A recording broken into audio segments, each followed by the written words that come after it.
Hello दोस्तों, स्वागत है आपका हमारे यूट्यूब चैनल याहू बाबा पे। सीएसएस के इस वीडियो कोर्स में आप सीएसएस की एक नई प्रॉपर्टी सीखने वाले हैं जिसका नाम है ऑब्जेक्ट व्यू बॉक्स। यहाँ पर देखिए, मान लीजिए हमारे पास यहाँ पे एक इमेज है और इस इमेज को हम पूरा डिस्प्ले नहीं करना चाहते इमेज टैग से। हम इसका कोई एक पार्ट डिस्प्ले करना चाहते हैं। मान लीजिए वो पार्ट कुछ इस तरीके से, सिर्फ इतना ही पार्ट मैं पूरी इमेज में से डिस्प्ले करना चाहता हूँ और इसका जितना ये रिमेनिंग पार्ट रह गया बाहर वाला, इसको मैं हाइड करना चाहता हूँ। तो इसके लिए हमारे पास यहाँ पर सीएसएस में एक नई प्रॉपर्टी आई है जिसका नाम है object view box. Object view box के अंदर हमारे को यहाँ पर एक फंक्शन लेना होता है जिसका नाम होता है इनसेट। इनसेट में बेसिकली हम यहाँ पर 4 वैल्यूज देते हैं, जैसे कि आप यहाँ पे देख रहे हैं एग्जाम्पल में। जैसे मैंने सबसे पहली वैल्यू ली है वो है 25%। तो इसका मतलब है ये वैल्यू जो काम करेगी ये करेगी टॉप के लिए। और इसके बाद जैसे आप देख रहे हैं सेकेंड वैल्यू है 60%, तो वो काम करेगी हमारी राइट के लिए। और इसके बाद थर्ड वैल्यू है 25%, तो वो काम करेगी बॉटम के लिए। और इसके बाद जो हम लास्ट वैल्यू देंगे 10%, वो है हमारी लेफ्ट के लिए। तो इस तरह हम यहाँ पर इमेज में वो पोजीशन बताते हैं जो हमें डिस्प्ले करनी है अपनी इमेज टैग के अंदर। और जो ये इंसर्ट की वैल्यूज रहेंगी वो रहेंगी क्लॉकवाइज। सबसे पहले टॉप की वैल्यू आएगी, फिर राइट की, फिर बॉटम की और लास्ट में लेफ्ट की वैल्यू। अब यहाँ पर मैं एक बात और भी क्लियर करना चाहता हूँ। जो हमारे चैनल के रेगुलर विजिटर्स हैं उन्हें मालूम होगा कि यही काम करने के लिए सीएसएस में एक और प्रॉपर्टी भी आती है जिसको हम कहते हैं क्लिप पाथ। उसमें भी हम इंसर्ट डाल के बिल्कुल एग्जैक्टली यही वाली पोजीशन के साथ इमेज को डिस्प्ले कर सकते हैं। तो यहाँ पर मैं एक चीज बताना चाहता हूँ कि यहाँ पर जब हम क्लिप पाथ को यूज करते हैं तो वहां पर हमारे पास एक ड्रॉबैक होता है। वो ड्रॉबैक क्या होता है उसको मैं अभी आपको प्रैक्टिकल में शो करूंगा। तो ये शुरू करते हैं प्रैक्टिकल, और मैं आपको दिखाता हूँ कि जो ये नई प्रॉपर्टी है जिसका नाम है ऑब्जेक्ट व्यू बॉक्स, इसको हम यूज कैसे कर सकते हैं। तो यहाँ पर देखिए, वेब ब्राउजर के अंदर मैंने अपनी एक वेबसाइट ओपन करके रखी है जिसका नाम है caniuse.com। और यहाँ पे आप देख सकते हैं कि मैंने इसके अंदर प्रॉपर्टी ओपन की है ऑब्जेक्ट व्यू बॉक्स। तो यहाँ पर मैं आपको दिखाना चाहता हूँ कि इसे अभी कौन कौन से ब्राउजर सपोर्ट कर रहे हैं। तो यहाँ पे आप देख सकते हैं कि क्रोम और एज ब्राउजर के अंदर इसकी फुल सपोर्ट आ चुकी है। लेकिन जो यहाँ पर सफारी और फायरफॉक्स है उसके अंदर इसकी कोई भी सपोर्ट नहीं आई है। ओपेरा में भी यहाँ पर इसकी सपोर्ट आ चुकी है। तो यहाँ पर मैं आपको एक चीज क्लियर करना चाहता हूँ कि हो सकता है नियर अबाउट 6 मंथ्स के अंदर सफारी और फायरफॉक्स के अंदर भी इसकी सपोर्ट आ जाएगी। और यहाँ पे आप देख सकते हैं कि जो हमारे मोबाइल से रिलेटेड ब्राउजर्स हैं, जैसे क्रोम हो गया, इंटरनेट का सैमसंग का ब्राउजर हो गया, या फिर ओपेरा मोबाइल हो गया, उस सभी में इसकी सपोर्ट आ चुकी है। तो फ्यूचर में जब भी आप इस प्रॉपर्टी को यूज करना चाहें तो मैं कहूंगा कि आप इसी वेबसाइट पे आके caniuse.com पे आके यहाँ पे इसकी सपोर्ट चेक कर सकते हैं कि इस प्रॉपर्टी की सपोर्ट क्या सभी ब्राउजर्स में आ चुकी है कि नहीं। तो ये अब शुरू करते हैं प्रैक्टिकल। तो यहाँ पर देखिए, वेब एडिटर के अंदर मैंने अपनी एक फाइल बना के रखी है जिसका नाम मैंने रखा है objectviewbox.html।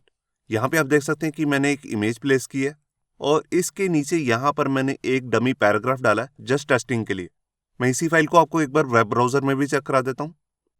यहाँ पे आप देख सकते हैं ये इमेज आ रही है और ये इसके नीचे टेक्स्ट आ रहा है। तो सबसे पहले मैं आपको ओल्ड जो प्रॉपर्टी है जिसका नाम है क्लिप पाथ, उसको यूज करके दिखाता हूँ। फिर उसके बाद डिफरेंस दिखाऊंगा ऑब्जेक्ट व्यू बॉक्स में। तो यहाँ पर देखिए, सबसे पहले मैं इस इमेज टैग पर अपनी प्रॉपर्टी लगाने वाला हूँ जिसका नाम है क्लिप पाथ। तो यहाँ पर सबसे पहले मैं इमेज टैग ले लेता हूँ। ये मैंने सिलेक्टर बना लिया इमेज टैग का और यहाँ पर मैं इस पर प्रॉपर्टी लगा रहा हूँ क्लिप पाथ। और इसके अंदर मैं वैल्यू लेने वाला हूँ इनसेट। ये देखिए, अब यहाँ पर मैं 4 वैल्यूज देता हूँ। सबसे पहले मैं टॉप की वैल्यू दूंगा, जैसे मैंने ले ली 15%। फिर मैंने राइट से ले ली यहाँ पर 35%। और उसके बाद बॉटम से भी मैं 15% ले लेता हूँ। और उसके बाद लास्ट में भी मैं 35% ले लेता हूँ। लास्ट वैल्यू है वो है लेफ्ट के लिए। यहाँ पर देखिए, मैंने यहाँ पर 4 वैल्यूज ली हैं, पहले टॉप से, फिर राइट से, फिर बॉटम से और फिर लेफ्ट से। तो यहाँ पर अभी मैं इस फाइल को सेव करके चेक कराता हूँ। और ये देखिए, यहाँ पर वेब ब्राउजर के अंदर आप देख रहे हैं कि इमेज का जितना पार्ट हमने बोला था उतना ही यहाँ पर स्पेसिंग से सारी इमेज दिखने लग गई है। अब यहाँ पर एक इशू है, एक ड्रॉबैक है, वो ये है कि यहाँ पर देखिए जितनी इसने स्पेस इमेज में से काटी है, मतलब कि यहाँ पर जितनी स्पेस रह गई थी वो अनफिल है। मतलब कि टेक्स्ट ऑटोमेटिकली ऊपर नहीं आया, ना यहाँ पर आएगा, ना यहाँ पर और ना ही टॉप पर। इसमें से स्पेशली राइट साइड के जो आप यहाँ पर स्पेस देख रहे हैं टॉप से और लेफ्ट से, इसको तो हम भर सकते हैं। इसके लिए भी हमारे पास एक स्पेशल प्रॉपर्टी आती है स्पेस आउटसाइड, जिसपे भी मैंने ऑलरेडी एक वीडियो क्रिएट करके रखी हुई है। अगर आपने वो नहीं देखी है तो मैं ऊपर आई बटन पे उसका एक लिंक दे दूंगा। लेकिन यहाँ पर जो हमारी मेन प्रॉब्लम है जो स्पेसिंग की, वो सारी रिमूव नहीं होगी स्पेस आउटसाइड से भी, क्योंकि वो लेफ्ट से यहाँ पर स्पेस को फिल नहीं करेगा। और मैं क्या चाहता था, बिल्कुल जैसे इमेज मेरे को जहाँ पे प्लेस करनी है वहीं पर प्लेस हो जाए। तो इस काम को करने के लिए हमारे पास एक नई प्रॉपर्टी आ चुकी है जिसका नाम है ऑब्जेक्ट व्यू बॉक्स। अब मैं उसको यूज करके दिखाता हूँ। तो यहाँ पर मैं जाऊँगा जहाँ पर ये हमने अपनी प्रॉपर्टी ली थी क्लिप पाथ, बस मुझे इसका नाम ही चेंज करना है। ये देखिए ऑब्जेक्ट व्यू बॉक्स। तो यहाँ पर मैंने फाइल को सेव किया और ये देखिए जितनी इमेज मैंने यहाँ से कट करके रखी है बिल्कुल उतनी इमेज दिख रही है और टेक्स्ट भी ऑटोमेटिकली ऊपर आ चुका है। अब यहाँ पर जो स्पेस आ रही है नीचे बॉटम पे, ये पैराग्राफ का अपना मार्जिन है, जैसे कि आप यहाँ पे देख रहे हैं। इस वैल्यूज को मैं अभी आपको चेंज भी करके दिखाता हूँ। तो देखिए जैसे मैं यहाँ पर बॉटम की जो वैल्यू आ रही है 15% आ रही है, इसको मैं कर देता हूँ 45%। तो यहाँ पर मैंने फाइल को सेव किया और ये देखिए यहाँ पर भी बिल्कुल नीचे से इमेज कट चुकी है अब हमारी, क्योंकि मैंने यहाँ से पोजीशनिंग जो इसकी चेंज कर दी है, इंसर्ट वैल्यू। अब इसके बाद मैं आपको दिखाता हूँ कि अगर हमने यहाँ पर अभी आप देख रहे हैं कि मैंने इमेज को कोई हाइट और विड्थ नहीं दी है, अगर इसको भी मैं हाइट और विड्थ दे दूँ तब इस इमेज के अंदर क्या चेंजेस होंगे, मैं पहले आपको उसको चेक कराता हूँ। तो देखिए जैसे यहाँ पर आप देख रहे हैं कि मैंने इमेज टैग के अंदर भी कोई विड्थ और हाइट नहीं ली है और ना ही यहाँ पर CSS में। और यहाँ पर मैं अब क्या करता हूँ, यहाँ पर मैं इसको एक विड्थ दे देता हूँ। देखिए जैसे मैंने यहाँ पर दे दी 300 पिक्सल, और इतनी ही अगर मैं हाइट लेना चाहता हूँ तो इसके लिए हमारे पास एक स्पेशल प्रॉपर्टी आती है जिसका नाम है एस्पेक्ट रेशो। तो यहाँ पर मैं इसकी वैल्यू दे देता हूँ 1, जिसका मतलब है जितनी विड्थ है उतनी हाइट अपने आप आ जाए। और यहाँ पर मैं क्या करता हूँ, जैसे मैंने भी इनसाइट में 45% किया था, इसको मैं दोबारा से 15% ही कर देता हूँ। तो यहाँ पर मैंने फाइल को सेव किया और ये देखिए यहाँ पर आप देख सकते हैं कि हमारी जो इमेज है वो थोड़ी सी डिसॉर्ट हो चुकी है। जैसे आप देख रहे थे कि पहले जो ये हमारा ट्री था ये थोड़ा सा टॉल दिख रहा था, मगर अभी ये थोड़ा सा छोटा दिख रहा है।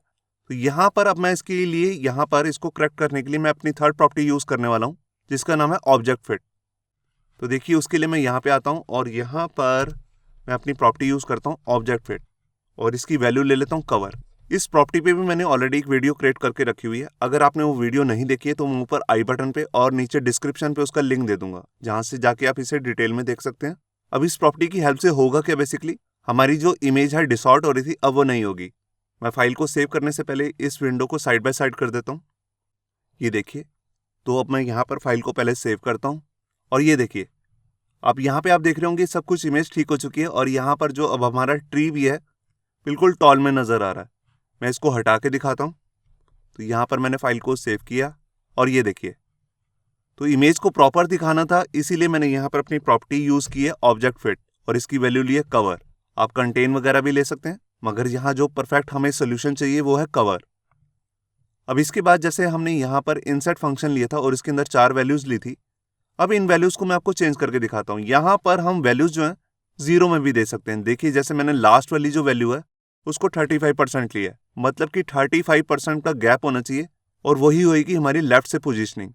मगर अगर मैं उसको 0 कर दूं तो इसका मतलब है जहां से हमारी जो इमेज स्टार्ट हो रही थी वहीं से शो होगी, तो उतना पार्ट अब कटेगा नहीं। तो यहाँ पर मैंने फाइल को सेव किया और ये देखिए बिल्कुल जहां से इमेज हमारी स्टार्ट हो रही थी वहीं से इमेज हमारी यहाँ से दिखनी शुरू होगी।